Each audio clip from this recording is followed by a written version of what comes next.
Hello, everybody. My name's Irene Canavet, and I'm here on behalf of the Experienced Workforce Initiative, otherwise known as Asheville 50 Plus.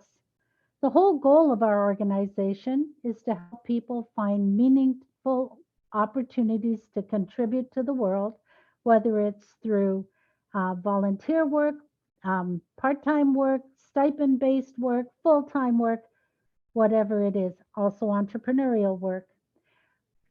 There's a career expo coming up next week, hosted by the Chamber of Commerce in Asheville, along with Mountain Area Workforce Development Board. You might be interested in attending. It's March 23rd from 11 till 5. Being held at the WNC Career Fairgrounds. And um, if you would like to attend, it would be nice to get the most out of that event. So, for your viewing pleasure, we have prepared a 1 hour video on how to turn a job fair into a job offer at the WNC Career Expo. So, with no further ado, I'm going to give you how to turn a job fair into a job offer.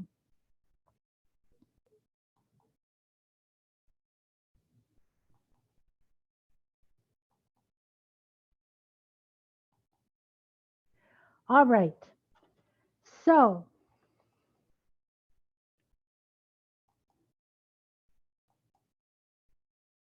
what are we going to cover in today's workshop? What expectations you might have for the job fair. Preparing ahead, which is an important piece of the whole process. Making the most of your time at the expo with an employer. And what you do afterwards because you're not quite finished. Why attend? Well, it saves you time and money. It's a one-stop shop. It also saves employers time and money. They're hoping to meet really good quality candidates, either now or future candidates.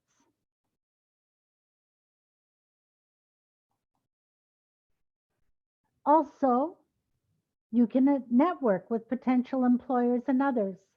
One of the things I find people frequently believe is that when you go to a job fair, employers only have the positions that they're advertising available, and that if they don't come away with a job, somehow they haven't made the most of the job fair.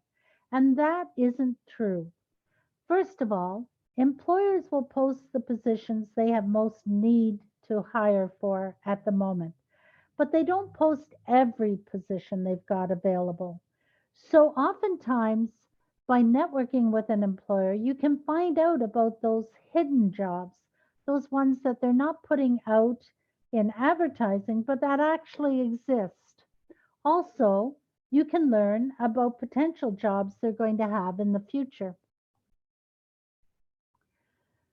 Hopefully, you will find industries and companies that are hiring. That's where most of us start with a job fair, thinking about what they're hiring for today. So that is part of it. But finally, and probably the most important piece, is you can learn something about the values and the culture of an organization. You need to ask the right questions, and I'll cover a couple of those later in the workshop. But it can be very helpful when you're communicating with an employer. So, what do you do to prepare? Well, first of all, consider your expectations. We're then going to talk about some research you can do. We're going to talk about your brand. And traditionally people didn't talk about branding with job search, but it's an important piece of the whole process today. I'm going to explain what I mean by that and how you can do it. Elevator pitches are important too. That's a fancy schmancy term for your introduction to an employer. Of course, you're going to want to consider resumes, and I actually encourage people to develop business cards, and I'll tell you why. And then we're going to talk about how do you dress for the event? How do you present yourself at the event? So, this is an opportunity to make a first and memorable impression. You want to make a good first and memorable impression. I think experts will tell you that we have a first impression in something like 5 seconds. So you want to make sure that what you do is really well thought out ahead of time. FaceTime with a company representative can help you learn about a company and develop a strategy about how to approach them. And employers have very different approaches. It's not one type of approach. Your contact at the job fair can range from a quick meet and greet to an in depth interview, or it might be something in between. You just don't know. You have to kind of take it as it comes at a career expo. If you go to the Career Expo website, which is listed here, but you can find it by Googling Career Expo and Chamber of Commerce Asheville. You will see three tabs come up. You can look at the Career Seeker tab, but I also suggest you look at participating employers because there are over 80 employers at this point that are registered for the Career Expo. So scan that list. See if there's anybody that you think would be of interest to you. If you do, check out some of the resources that I'm going to list in a minute. You can create a list of the employers that are of most interest to you. You can research ahead, which helps you plan how you plan your day. It plans the activities that you want to pursue at the Career Expo. When you talk to employers, the important employers you want to connect with will have an expectation that you have a basic knowledge of who they are and what they do. If you do your research properly, you can tailor your introduction, which can help you connect with an employer. They'll pay attention. It helps you make a really good, positive impression. It also helps you develop good questions to ask the employer to engage the employer in communicating with you. How do you research employers? A great place to start is by checking their website. You might look for what jobs they've posted. You might look for what their mission statement and value statement is. But if you don't see jobs posted, don't be put off by that. Oftentimes, there are hidden jobs, jobs that the employers are thinking about, or jobs that are very specialized. I had an experience with a worker where she was looking for a technical writer position, and employers weren't really posting those positions. They were highly specialized. She used the Career Expo to find out where employers saw her skills and abilities fitting in, and that led her to making a decision to pursue a slightly different job title, and it worked out. 2 weeks after a job fair last summer, she had an interview and she's now working with that employer. You might check their social media. This says Twitter, LinkedIn, and Facebook. If you've got the time, check all three. Most employers really focus on their LinkedIn presence, so I would start with it. But social media can give you some insight about the employer's culture, where their focus is. That can be really good information. You might Google the employer for current news about the organization. Are they opening up some new departments? Are they restructuring and engaging in new technology? That can all be very vital information for you. You can check out other websites such as glassdoor.com, salary.com. CareerOneStop.org is a career site organized by the Department of Labor.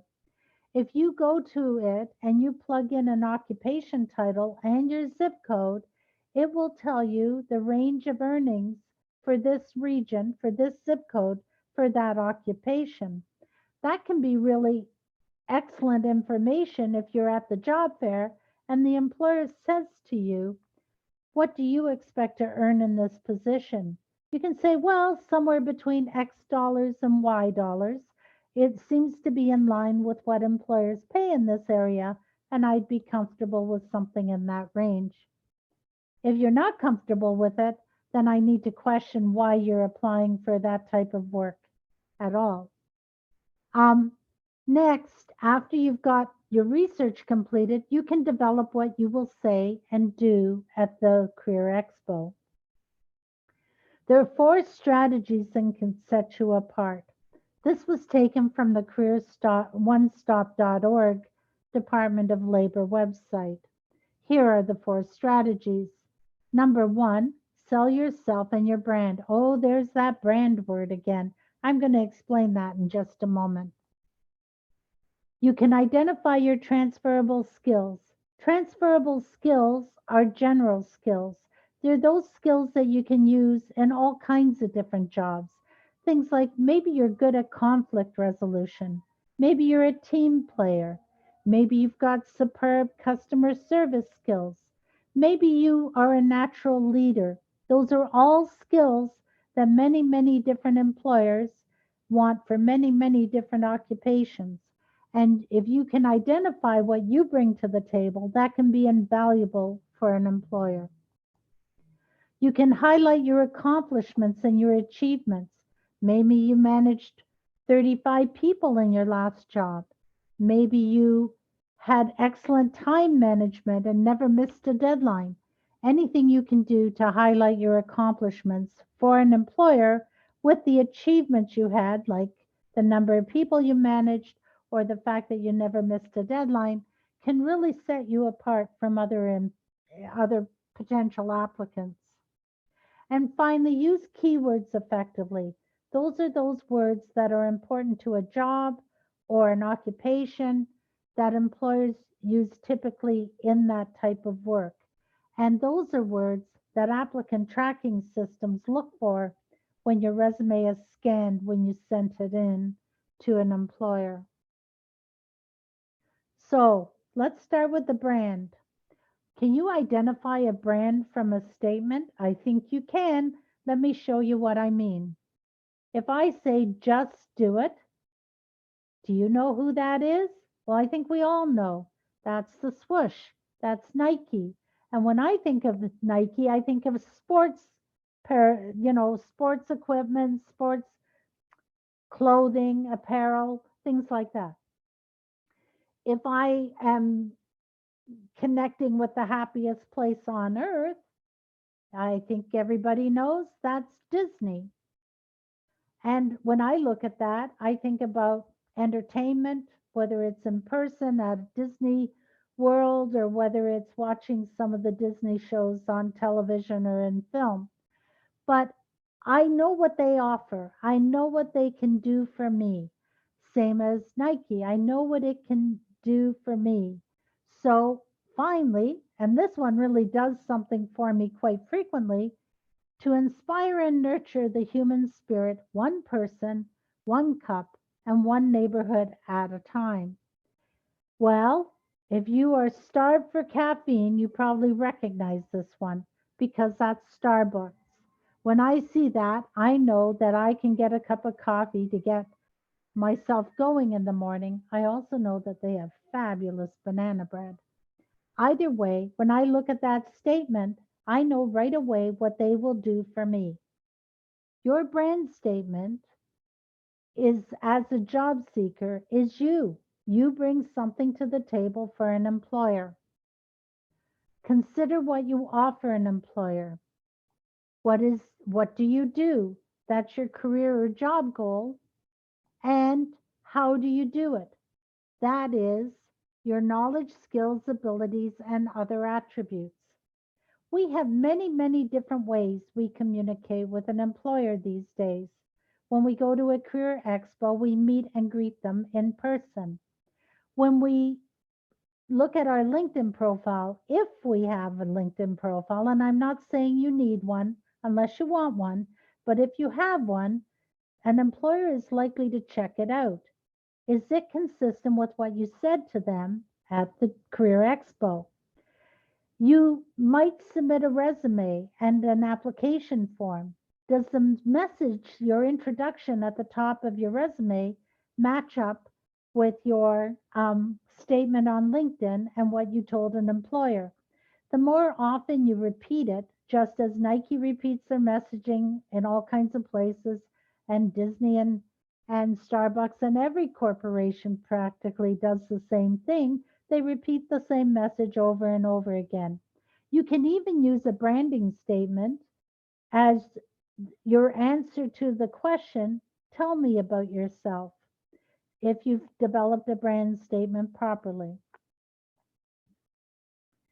It can start with an elevator pitch. That's jargon used in my field of work that really means how do you introduce yourself to employers? If you don't know what an elevator pitch is, it was a marketing term developed that basically said that you should be able to tell somebody everything important in the time it takes to ride an elevator from one floor to another floor. So it's termed an elevator pitch. We live in a soundbite world these days. And so it's important to get your message across effectively, efficiently, and quickly. You can use a 30-second commercial or elevator pitch to describe your brand and quickly tell an employer about yourself, including, as I said, if you're asked that, tell me about yourself, which is the most common employer question to job seekers, usually at the beginning of an interview. The key to success with it is to show your strengths and positive attributes and demonstrate how they match what the employer needs. Think about commercials you see on TV. The commercials that you probably remember are ones that have something that meets a need you have. And that's true for employers too. If you can describe your skills and abilities in a way that matches what they need, it's going to get across to them. You're going to be remembered a lot better. So here's a quick way to develop a 30-second elevator pitch. First, start by saying your first and last name, your hello. Then talk about your career or job goal and really why you're meeting the employer. You'll talk about what you offer an employer, your skills, including soft skills, abilities, and knowledge, and characteristics that match what an employer needs. And finally, you want to engage the employer.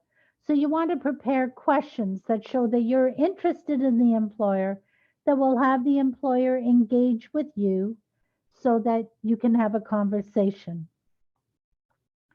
So, sorry,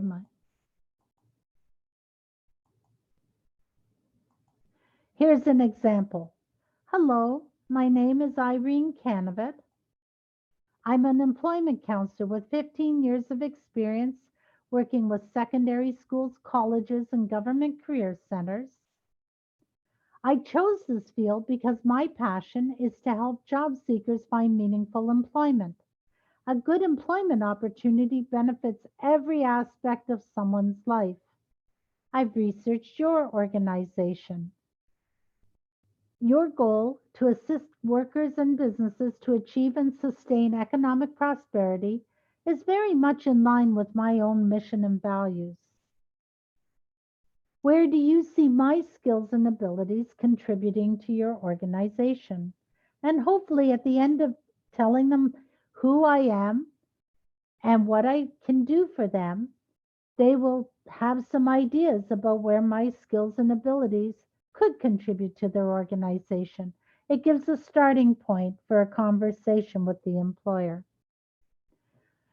Resumes advertise your knowledge, skills, and abilities and what you can do for the employer. And like all advertising, it's important to know what your audience wants so that you can develop a positive and impressive document. The reason I use this ad from Coca-Cola is to point out that they identified that thirsty people are the people that drink their product, usually when they're at sports events and in the home, when they want something that's delicious and refreshing. So that's what they put in their advertisement. What can you put in your resume that advertises what you can do for an employer. I'm going to try this. Hopefully it'll work. I don't know if it will or not, but we shall see. Resumes are scanned for 5 to 20 seconds. What does that mean? Well, let me point it out to you in a very interesting way to prove it. I have a resume that's going to pop up on the screen, and I have a stopwatch on the left side of my page. I'm going to pull the resume up. I'm going to give you 5 seconds to see if we can't, to see what you can see from the resume. Are you ready?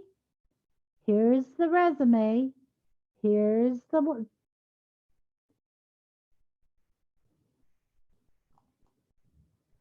how much did you get from that resume? Most people see the name, see the introductory statement.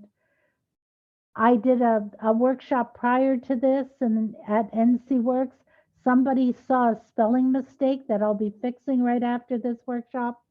But usually people don't see too much more than that.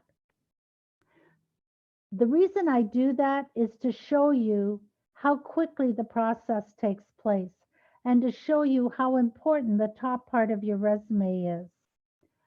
There are many options for resumes. I've put some up on this page. I'm going to show you some of the various formats, but what I want to get across is that in all of the formats that work the best, when you have your contact information and your name at the top of the page, followed by some kind of introduction, it works really well. There are a lot of free templates out in the workforce, or sorry, out on the internet, and some of them don't work so well. And I'll quickly tell you about a couple of those simply because I want you to feel comfortable with the template you get.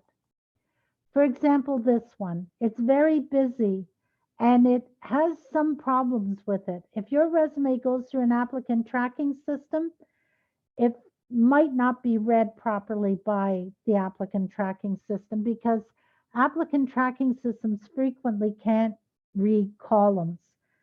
They also can't read colors.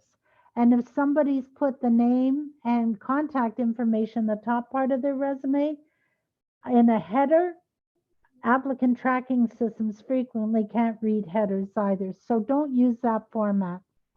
This one as well is similar in that they're using columns. They also have a headshot.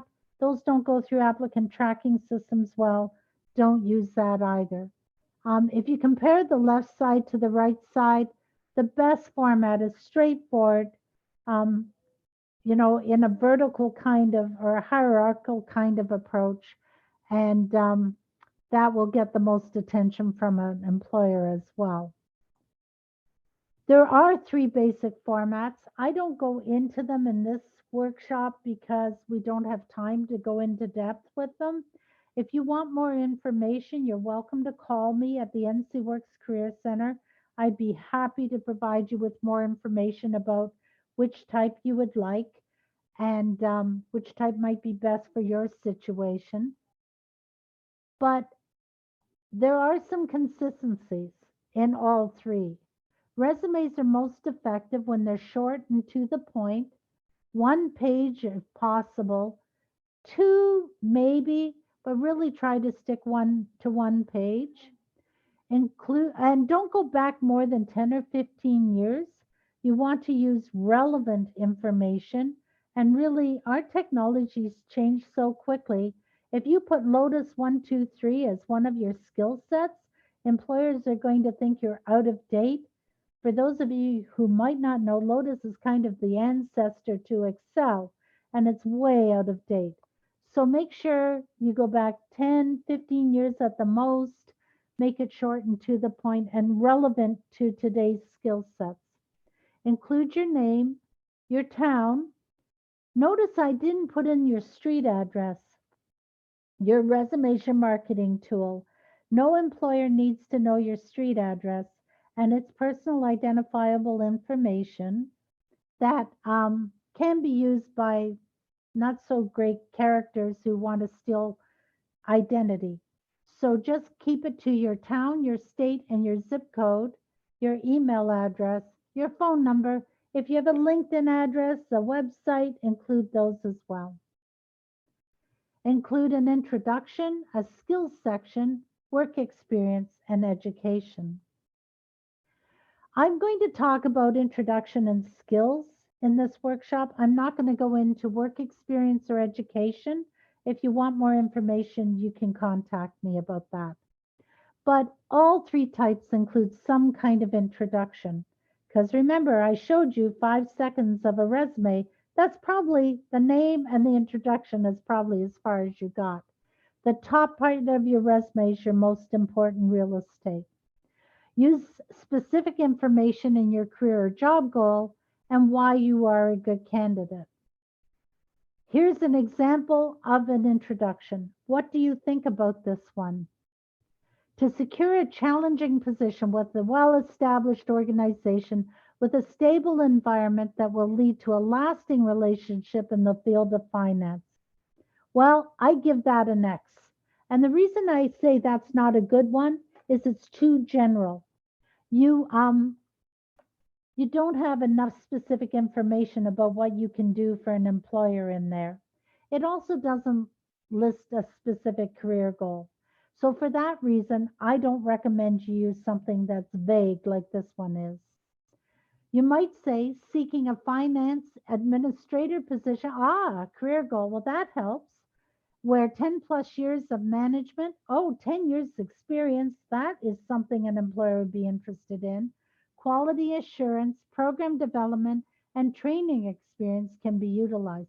Well, now he's telling the employer what he brings to the table for the employer. So if an employer is looking for somebody who has experience in quality assurance, that resume is going to pop out. And hopefully the employer will spend more than 5 seconds looking at the resume.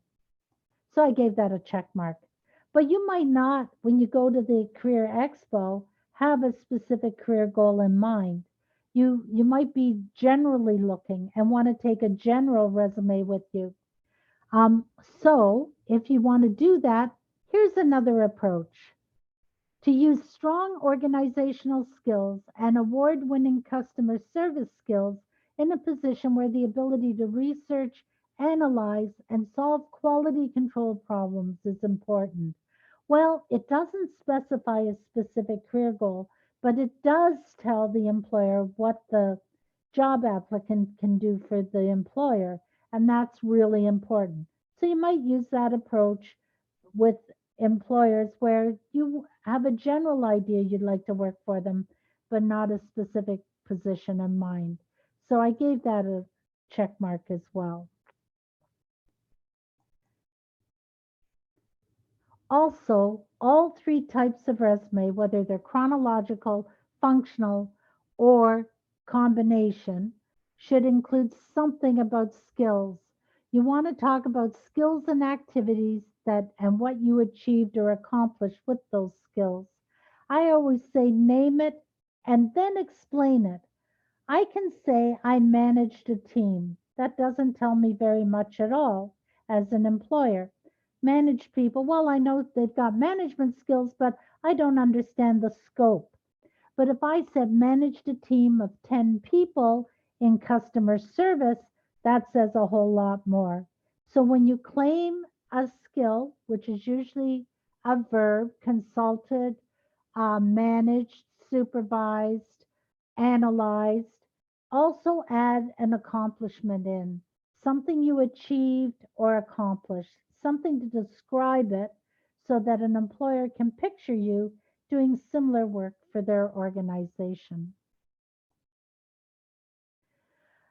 Honestly, I think people going to a career expo should consider taking a business card for a lot of different reasons. I think it can really benefit you, more so actually than resumes. If you've got specific employers in mind, then yes, develop a resume for those specific employers.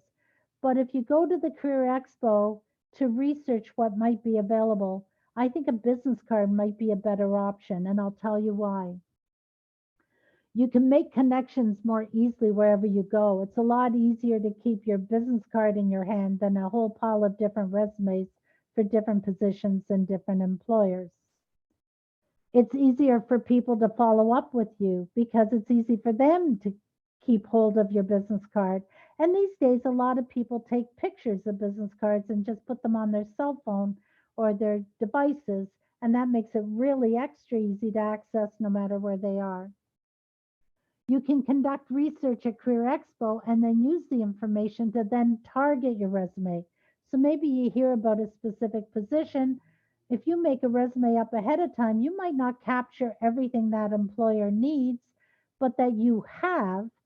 But if you've done some research at Career Expo and heard about it, that gives you a better opportunity to then go home, target your resume, target your application, including all of the things you bring to the table for that employer. Resumes are typically used when there's a job opening. Business cards can help you network, and Career Expo is a wonderful networking experience. The other thing is, once you leave Career Expo, maybe you're going someplace where you're going to meet a bunch of people. Well, hey, you can use that business card whenever you're connecting with people to let them know who you are, what you bring to the table, and that can be really helpful in all situations. So, what do you include on a job seeker business card? Well, your name, obviously. That's really important. Your field and area of expertise. You'll see John Smith is a marketing expert. He's not saying he's, a marketing analyst or something else. He says he's a marketing expert. It's a broader statement, but it still tells you about the area that he wants to work in and his field. If you have relevant professional certifications, if it's a certification or something that's important to work in that field, then include that. In my field, I'm in education and a master's degree is important. So I have my master's degree credential on my job on my business card. You want to let them know how to connect with you for sure. So make sure you have an accurate email and accurate phone number. If you have a LinkedIn address, you could use that as well. Or if you have a website, you could use that and include your QR code so that they can link directly to your website when they look at your card. And what's really important, I believe, is to give a tagline or a mission statement. John used innovative digital marketing expert with proven social media skills. And it's not specific to a specific employer, but it still gives employers an idea of what he can do for them if they have that need. So, some additional thoughts about business cards. You can, if you want, create separate cards. Say you're looking for a job as an either or situation. Maybe I'm looking for a job as an employment counselor. I also have some history in retail. Maybe I want to have one card that targets in on my employment counselor type of job goal, but I'm open to working in retail, so maybe I have one that targets that as well. If you want, you can do that. Make sure they are specific for whatever industry that you're going for. Always keep your business cards easily available. If you can put them in your wallet and have them easily available, and that makes it, you know, something you can, because people move on. When you're networking, you move through things very quickly. If you have it readily available, you're not trying to dig through everything to find it, and you've lost somebody's attention. So keep it close at hand. The experts I researched said give the employer two cards and ask for a card in return. I don't really believe that's necessary. Make sure you have at least one card to give an employer, but if you can easily hand them two so that he can take one and hand one to the director of whatever area you want to work in at their place of employment, that works too. So I'll leave that up to you to decide whether you think you should hand two or one out at a time.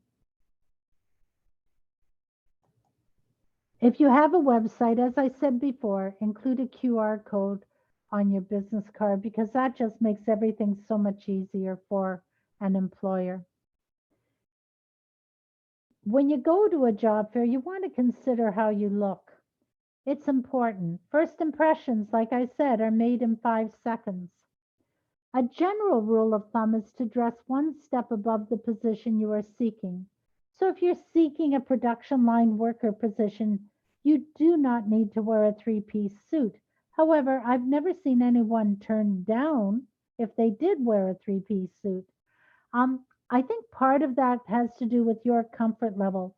I worked with a professional last year at last year's Career Expo, and he showed up wearing a three-piece suit, and he felt very uncomfortable. The people he was speaking with, the recruiters, were not wearing the same level of dress. He had a tie and a vest. He went to his car and took a couple of items off, and he felt much better, which meant he felt more comfortable. So when he was interacting with employers, they they didn't feel the awkward feeling they got when he was feeling awkward, if that makes sense. You want to think about things like you're going to be on your feet for a long period of time. Wear comfortable but polished or clean and neat shoes. But it's not necessary for women to wear 3-inch heels. You're probably going to feel uncomfortable about 10 after 10 minutes, and then that's going to come across in your interactions. So make sure you're comfortable, but that you're also dressed appropriately. Oops. You can't go wrong wearing business attire. There's formal attire, there's business casual attire. In my experience at Career Expo in Asheville, people tend to be a little more on the business casual side of things. This is giving a picture of business professional versus business casual.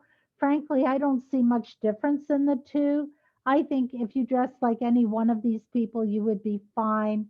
Um, if you're women, you don't necessarily need to have a suit jacket, but make sure that, your clothes are clean, neat, pressed. Um, you might don't wear sweatshirts. I've seen people show up for job fairs wearing sweatshirts, flashy clothing, flip flops, like they're going to some kind of exhibition on their day off. Don't do that. Remember, you want to give the employer a good first impression, not a bad first impression. And consider taking a stain removal pen. When you're nervous, I always spill my coffee. So you might stick that into your pocket or something because it may come in handy. I had one piece of maternal advice for my daughter, and there's only one in her whole 40 some odd years of life. And that was when you go out for a business lunch, always wear a jacket of some, or always wear a jacket to the office. If you go out for a business lunch and you spill something, you can always put on the jacket and close it. And that way they won't see the stain you got on your shirt during lunch. But, keep it in mind. Maybe you want to be careful about how you drink your coffee. Don't get the one coffee cup in your cupboard that dribbles every time you try to drink from it. I've had that happen. All right. At the Career Expo, what do you do? Well, you need to take some important things with you. Let's talk about that. Your attitude there is key. What do you do when you meet employers? And what kinds of questions can you ask employers to get the conversation started? A recruiter may not want or ask for your resume. Don't be put off by that. This is a chance to interact with employers. But if you walk out without a job, that doesn't mean that you haven't had a very productive meeting. That person I talked about that was looking for a position as a technical writer walked out not with a job, but with a job lead that led to a job within a couple of weeks. She got the information she needed to act on. You can take a targeted resume if you know of a specific job, then you do want to take a targeted resume with a good introduction that will catch the employer's eye. But you could have also, if you don't want to do business cards, have a general version that's for the rest of the audience, because you never know where conversations are going to lead, and you might want to remind the employer of who you are. Keep in mind that 5-second scan rule. It's critical. One page is best. Have a notebook and pen, or be prepared to enter your notes in your cell phone. If you're good at that, you can do it. If you're old school like I am, I would take a notebook and a pen. I feel more comfortable just taking a moment after I meet with an employer to jot a couple of notes in a notebook. Take business cards if you have them, and copies of your resume, like I've mentioned. Know your elevator pitch. Be prepared. You don't have to memorize it, but practice it a few times so you don't miss an important piece when you're providing the elevator pitch to somebody. Set your cell phone to vibrate. There's nothing worse than being in the middle of a conversation and your phone goes off and you're torn. You want to answer, but you know you shouldn't, but it's distracting both for you and the employer. Set it to vibrate and know that as soon as you finish with that employer, you'll check your cell phone for messages. One strategy I use at a career expo is when I get there, I interact with an employer that isn't the most important employer on my list because that gives me a chance to kind of do a warm up session. You know, you walk in and there's a different atmosphere, there's a lot going on, it's a little bit challenging and you're probably nervous. So it's a little challenging to get yourself warmed up and moving at your best, in your best way. So if you use an employer that could still be important, but isn't as important as the key employer you came to see, then that will help you feel more comfortable when you do meet that really important employer. If you have set up a meeting with an employer for some reason ahead of time, or if during a meeting with an employer they say, I'd like to talk to you further about this, could you come back at 2 o'clock? I have another meeting right now, but I'd be happy to see you at 2. Make sure you show up at 2. Don't be late. You're setting a first impression. So if you show up and the employer's gone AWOL, well, that's on the employer, but at least you've demonstrated how you meet your obligations and you're on time, you're organized and professional. Make eye contact with speaking with an employer. You know, I saw a documentary with Princess Di the other day, and they were talking about how she had this way of making people feel like she was talking to them alone, that she was really interested in what they were saying. You want to set that tone with an employer if you can. Well, the way she did it was she had really good eye contact. She didn't allow her eyes to wander all over the place. She kept her eyes focused on the employer. And so that can work for you too. Ask questions that show you're interested in the employer and what they do, their work, their organization. And really, honestly, a really good career expo opportunity is when you do more listening and less talking. What you want to do is show active listening, show you're interested in the employer, smile, nod when it's appropriate, um, and listen carefully for what the employer is saying. There really should be a much higher percentage of time spent on listening than on speaking. The goal is to connect with an employer and an organization. A quick interview doesn't mean a recruiter is not interested. Make notes of key items as soon as you finish talking to the employer. And following up will really impress an employer. It demonstrates that you remember and that you care about that employer. So send a thank you note or an email when it's appropriate. You do not have to send 80 plus emails out to 80 plus employers. But if you've had a meaningful conversation with somebody, then be sure to follow up with them by sending an email. And if you've taken some notes during your meeting or shortly after the meeting, then you'll have a couple of key points you can refer to that will really help the employer know that you care and that you do remember what you talked about with them. Networking is an opportunity to build relationships. And that's what this is about, starting that process of communicating with the employer, using a consistent message when you interact with the employer, whether it be um, an elevator pitch at Career Expo, or where you're following up in your thank you note, or when you're submitting your resume and application, or when they ask you to tell them about yourself in a job interview. People get to know you well enough to remember you. It's important to stand out and not get lost in a sea of applications. Connecting with a face and a personality can help you make an important contact. Attitude is wonderful, isn't it? The second point says, feel confident. Well, how many of us really feel confident? We're probably shaking in our boots when we show up at a career expo. But you know what I have found over my years is that if you just smile, it has a huge impact on people and it leads to great interactions. So it's kind of faking it till you make it, but it starts with a smile and an open attitude. Don't cross your arms, keep your arms open and welcoming. This is an old slide and it says use a firm handshake. These days, post COVID, many people don't want to shake hands. What I do is I take my lead from the employer. If the employer reaches out to shake my hand, I shake it. But if they do a fist bump or if they do an elbow bump or they don't do anything at all, I just let it go. Let them guide you in how you should interact with them about that.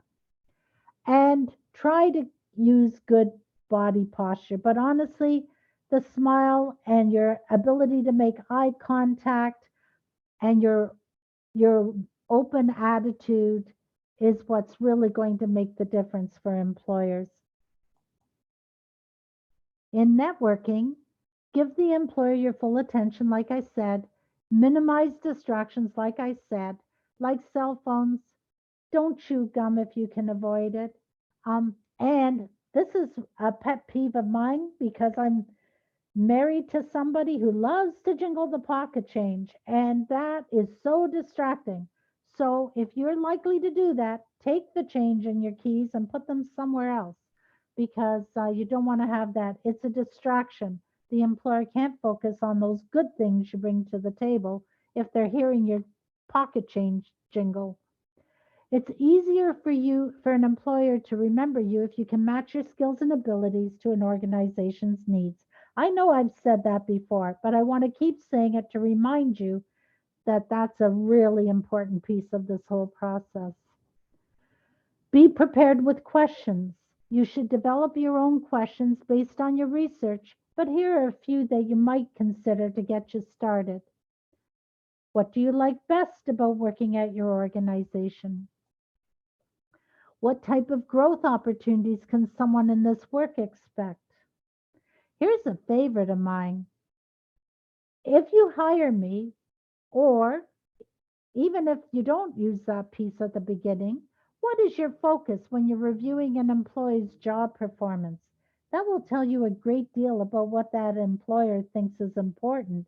If they say, I want to know that we had excellent customer service, I'm going to focus in on how they interacted with people, whether they were always friendly and open, that's a whole different thing to saying, I want to make sure that the data was collected properly and that their spreadsheets were completed on time.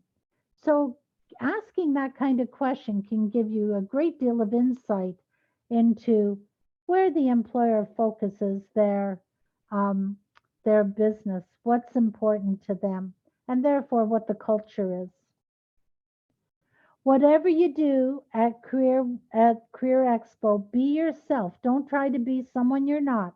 Don't try to talk about things you don't have.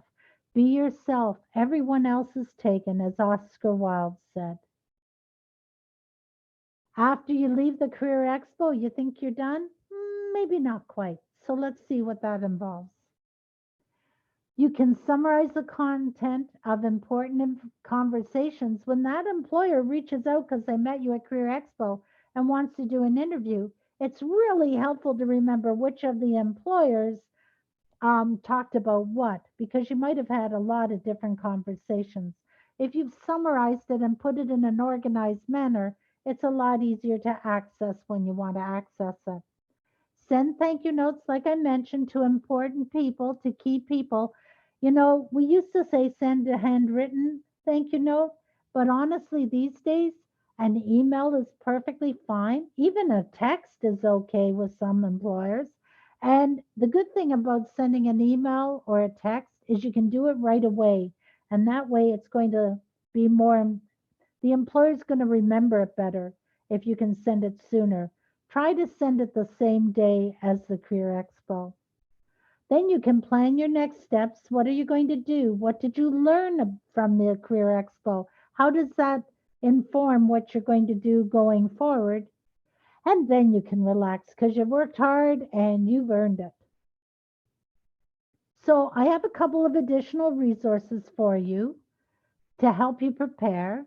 It's about a week out. So if you're watching this, but on Thursday or Friday of the 16th or 17th, or early the week of the Career Expo, then you have time to come to the NC Works Career Lab, where Mark Bloom can help you with your resumes, your job applications, your cover letters, your follow ups. I'm actually going to approach Mark and see if we can't work out how some people might be able to do some kind of business card if they bring the template with them. Sorry, not the template, but if they bring some blank cards with them. Avery has all kinds of cards available for not too much money, various levels. And you can quickly do a business card if you know what you want to put on it. Mark is in the Career Lab from 9 to 1, Monday through Friday. You do need to come in person. He doesn't have a virtual capability. So you would need to come to the NC Works Career Center. You can sign up for workshops if you would like through NC Works. We do all kinds of different workshops, and most of them are available virtually, like today's presentation, or in person. What you can do is you can check by calling our office, which means you can either come to see us at NC Works Career Center, 48 Grove Street, Nashville, or you can call us at 828 251 6200. We also have a Facebook page if you're inclined to check that out. I want to thank you very much for joining me for the last hour. I hope you found this informative and helpful. And I'm going to stop sharing my screen in case I have any questions sitting out there in our audience. And it seems like we don't. So I'll just say thank you very much for joining us. Have a wonderful day and best of luck at Career Expo.